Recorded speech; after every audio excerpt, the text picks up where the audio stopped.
Bismillahirrahmanirrahim. Assalamualaikum warahmatullahi wabarakatuh. Alhamdulillahirabbil alamin. Asyhadu an la ilaha illallah wa asyhadu anna Muhammadan abduhu wa rasuluh la nabiyya ba'da yaumil qiyamah. Allahumma shalli ala Muhammad wa ala alihi haqqa qadrihi wa miqdaril azim. Rabbi shrah li sadri wa yassir amri wahlul 'uqdatam min lisani yafqahu amma ba'du. Kaum muslimin dan muslimah yang dirahmati Allah, setelah kita bersyukur karena Allah Subhanahu wa taala atas nikmat yang telah diberikan Allah, kita iri dengan salawat dan salam kepada junjungan kita Nabi besar Muhammad SAW. Hari ini kita akan membahas pada kesempatan ini tentang fikih jihad. Ini perlu kita jelaskan lagi. Kenapa? Karena banyak orang, bahkan orang Islam sendiri mungkin, yang salah paham dengan jihad. Begitu mendengar kata-kata jihad, yang terbayang di benak mereka, yang terbayang di hati mereka itu adalah kegiatan peperangan, mengangkat senjata, yang identik dengan darah, yang identik dengan tangisan, identik dengan pembunuhan. Padahal tidak. Makna jihad itu sangat luas sekali. Dalam Al-Quran Allah menjelaskan, alladzina yujahiduna bi amwalihim wa anfusihim. Coba kita lihat indahnya dalam Al-Quran. Orang-orang berjihad dengan harta, baru anfus, diri. Berarti ini apa? Dengan harta pun kita bisa berjihad dengan Allah. Nah, bagaimana kita memaknainya? Mari kita lihat definisi jihad dulu dalam Islam. Kata-kata jihad, ya, itu dalam Islam berasal dari kata jahada. Jahada itu artinya bersungguh-sungguh. Ketika orang sudah bersungguh-sungguh melakukan sesuatu kebaikan, dilandasi oleh ridho, mencari ridho Allah, mengerahkan seluruh potensi yang ada, mencari ridho Allah, itu sudah merupakan jihad.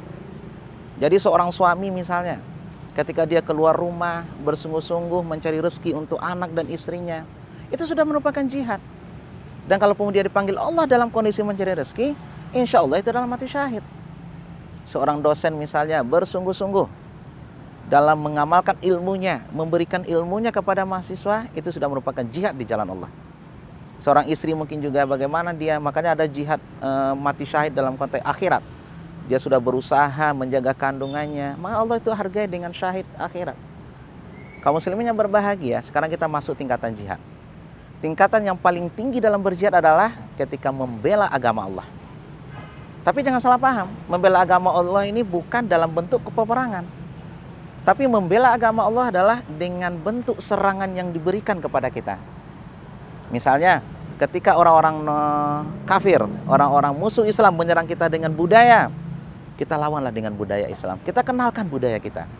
Misal mereka mengenalkan budaya hidup serumah tanpa nikah, hidup berhura-hura, bebas pergaulan lelaki dan perempuan. Kita kenalkan, kami punya konsep pernikahan, kami punya budaya bertanggung jawab dalam konteks seksual. Kalau misalnya orang-orang musuh Islam menyerang kita dengan buku, terbitkanlah buku. Banyak penerbit-penerbit kita yang sudah melawan pemikiran itu dengan buku. Kalau mereka menyerang kita misal dengan pemikiran Islam, liberalisme, pluralisme, komunisme segala macam, kita keluarkan ini loh pemikiran Islam tentang hubungan sosial bermasyarakat. Tapi kalau mereka menyerang kita dengan senjata, wajib hukumnya kita mempertahankan agama Allah dengan senjata. Coba kita lihat begitu luas mana jihad, bukan hanya dengan senjata, sesuaikan dengan serangan. Apalagi dalam konteks ini, para ulama membagi darul harbi dengan darul salam. Dalam darul harbi, kalau memang dalam daerah konflik, kita boleh membunuh orang kafir atau orang musuh Islam dengan cara apapun. Tapi kalau darul salam seperti Indonesia, mereka tergolong kafir-kafir zimmi yang memang dilindungi. Kita tidak boleh mengganggu mereka, bahkan melakukan pembunuhan terhadap mereka. Yang kedua, tingkatan jihad adalah melawan hawa nafsu. Kata Rasulullah, roja'na min jihadil asghar ila jihadil kubra. Kita sudah kembali dari jihad kecil, sekarang jihad besar. Apa ya Rasulullah? Kita kan berperang. Salah kata Rasulullah. Yang paling jihad besar adalah melawan hawa nafsu. Sedangkan yang ketiga, yang terakhir adalah jihad melawan kezaliman. Kata Rasulullah, man ra'a minkumul munkar, siapa melihat kemungkaran, falyughayyir biyadihi, dengan kekuasaan. Perlu kita kepemimpinan. Kalau tidak sanggup, lakukanlah dengan bil lisan, dengan nasihat, mau'izah hasanah. Kalau kita tidak bisa punya kemampuan komunikasi yang baik, dengan hati kata Rasulullah. Wa huwa adhaful iman, ini adalah selemah-lemah iman. Artinya apa? Kalau dengan hati kita tidak melawan sebuah kemaksiatan, berarti iman kita sudah hampir dikatakan tidak ada. Misalnya orang melakukan maksiat, melakukan hubungan mesum segala macam, dengan hati kita menolak, ya Allah kok tega melakukan itu ya, itu kan melawan perintah Allah. Harus ada itu pertahanan terakhir dalam iman kita. Kalau itu kita tidak ada, berarti pertahanan kita sudah semakin lemah. Nah, inilah tingkatan jihad ini kalau dalam Islam.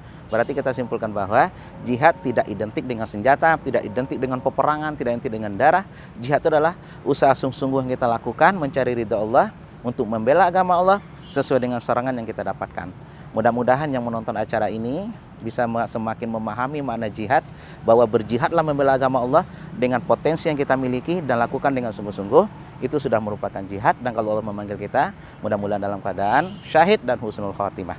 Terima kasih, mudah-mudahan bermanfaat. Kita akhiri dulu, wabillahi taufiq hidayah, ridwan inayah. Assalamualaikum warahmatullahi wabarakatuh.